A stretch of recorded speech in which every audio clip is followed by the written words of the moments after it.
नमस्कार साथियों, welcome to daily 6 PM class. इस क्लास में आज हम एमसीक्यू सीरीज़ का लेक्चर नंबर 182 डिस्कस करेंगे।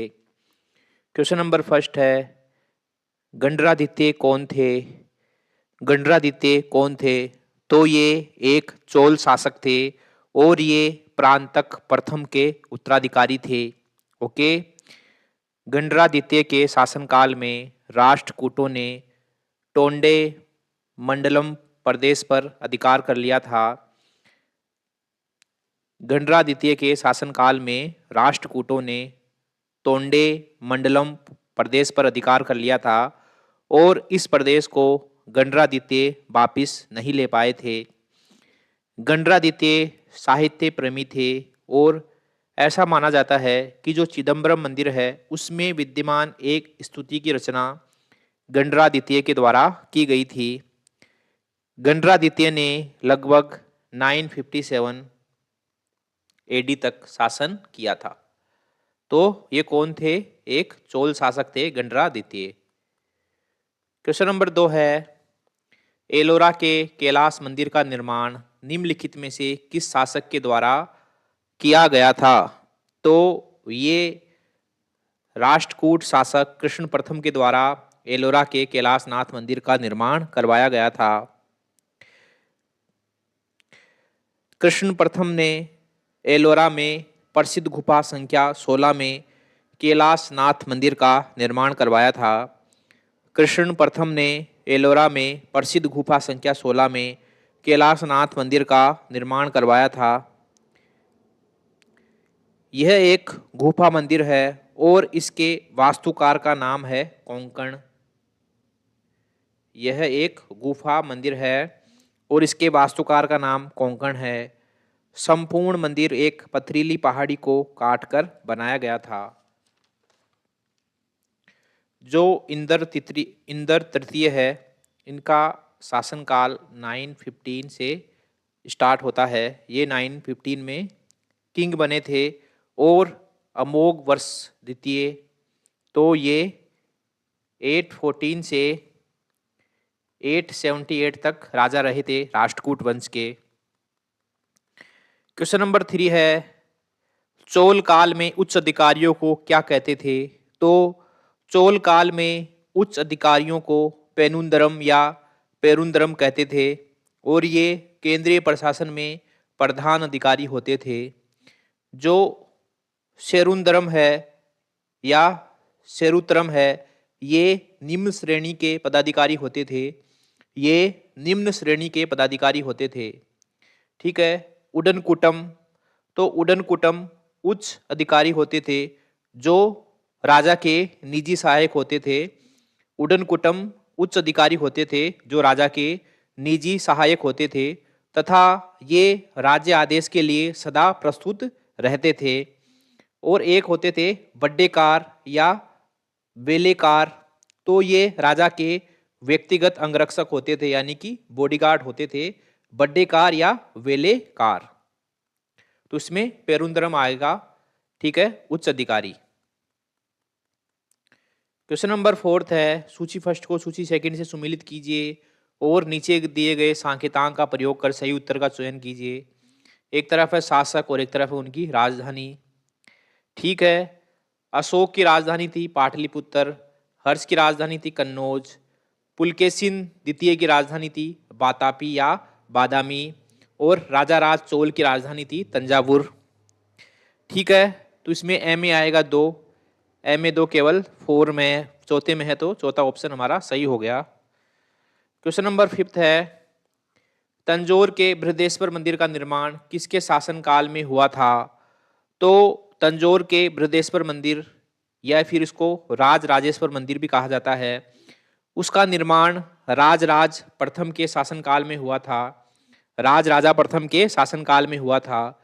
तंजौर या फिर तंजई साम्राज्यवादी चोलों की राजनीतिक व आनुष्ठानिक केंद्र था।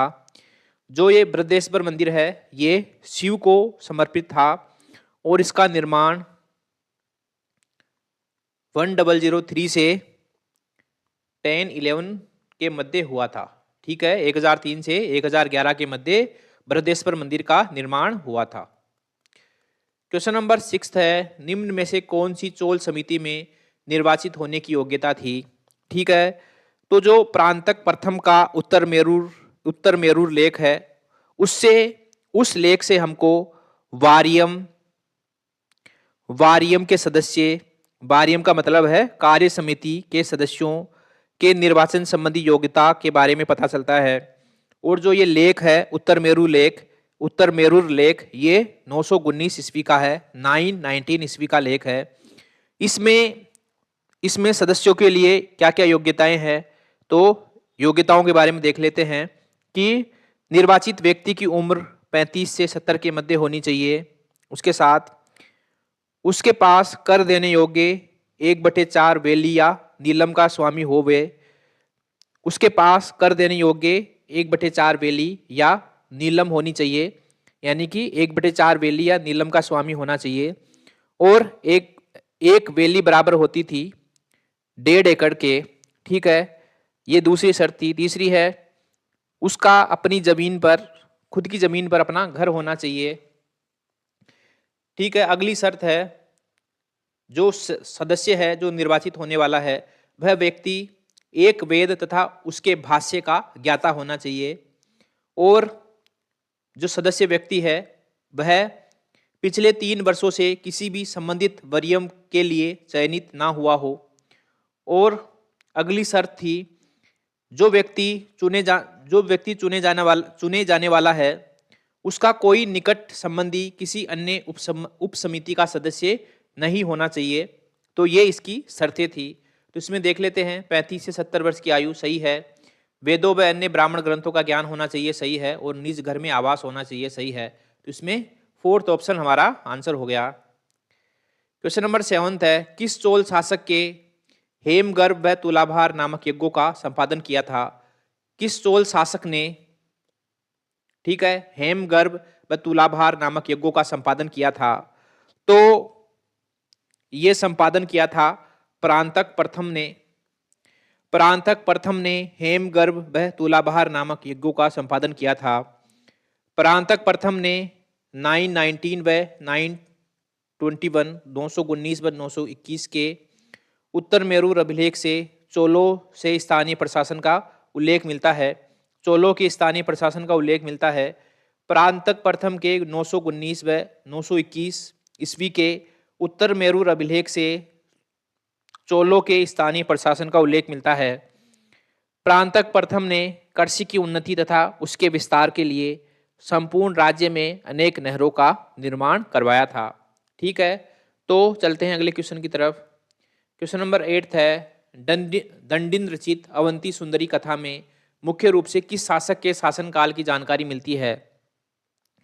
तो दंडिन के द्वारा रचित अवंती सुंदरी कथा में मुख्य रूप से हमको पल्लव शासक सिंह विष्णु के बारे में जानकारी मिलती है। सिंह विष्णु के बारे में जानकारी मिलती है। इस रचना से सिंह विष्णु के काल की राजनीतिक तथा सांस्कृतिक घटनाओं की जानकारी मिलती है। इस रचना से हमको सिंह विष्णु के काल की राजनीतिक तथा सांस्कृतिक घटनाओं की जानकारी मिलती है। इसमें मामल्लपुरम तथा वहां अवस्थित अनंत साई विष्णु की मूर्ति का भी उल्लेख मिलता है। ठीक है, इससे हमको मामल्लपुरम तथा वहां अवस्थित अनंत साई विष्णु की मूर्ति का भी उल्लेख मिलता है।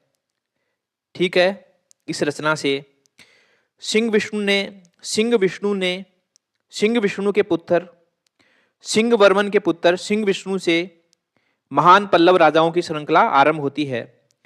जो सिंह विष्णु है, इनके पिता का नाम था सिंहवर्मन, और सिंह विष्णु से जो है महान पल्लव राजाओं की श्रृंखला की शुरुआत होती है।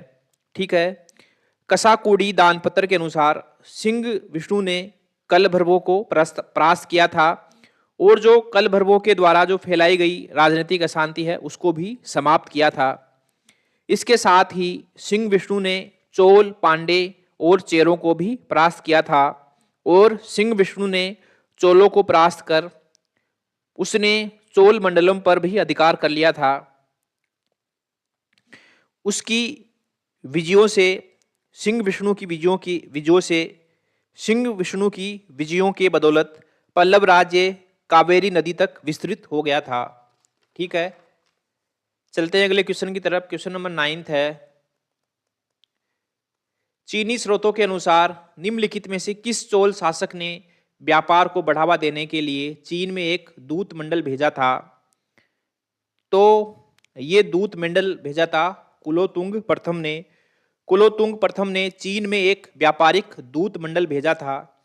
इन्होंने 1077 में या फिर 1077 में 72 व्यापारियों का एक दूत मंडल चीन भेजा था और यह दूत मंडल अपने साथ शीशे का सामान, कपूर, गेंडों के सींग, हाथी के सींग आदि सामान उपहार स्वरूप लेकर गया था। और चीनी स्रोतों में जो ये गिफ्ट है इसको कर की संज्ञा दी गई है कि चीनी स्रोतों में बताया गया है कि ये कर के रूप में ये सामान लेके आए थे और बदले में जो ये व्यापारी समूह गया था, व्यापारी दूत मंडल गया था, इनको 68,000 तांबे के सिक्के प्रदान किए गए थे। और इस दूत मंडल ने चीन के एक बौद्ध विहार है, कैंटन बौद्ध विहार, इसको 6 लाख स्वर्ण मुद्राएं दान में दी थी। ठीक है, क्वेश्चन नंबर 10 है, किस राष्ट्रकूट शासक ने मान्यखेत में राजधानी स्थापित की थी? तो अमोघ वर्ष प्रथम ने मान्यखेत में अपनी राजधानी स्थापित की थी और इन्होंने मान्यखेत, जिसको आधुनिक मालखेड़ भी कहते हैं, नामक नगर की स्थापना की थी। और अमोघ वर्ष प्रथम सर्वाधिक लंबी अवधि तक शासन करने वाले राष्ट्रकूट शासक थे। अमोघ वर्ष प्रथम की रुचि सैन्य विजयों की अपेक्षा कला तथा संस्कृति के विकास में थी। ठीक है, इसी के साथ MCQ सीरीज का लेक्चर नंबर 182 यहीं समाप्त होता है। मिलते हैं अगले लेक्चर में, तब तक के लिए थैंक यू वेरी मच।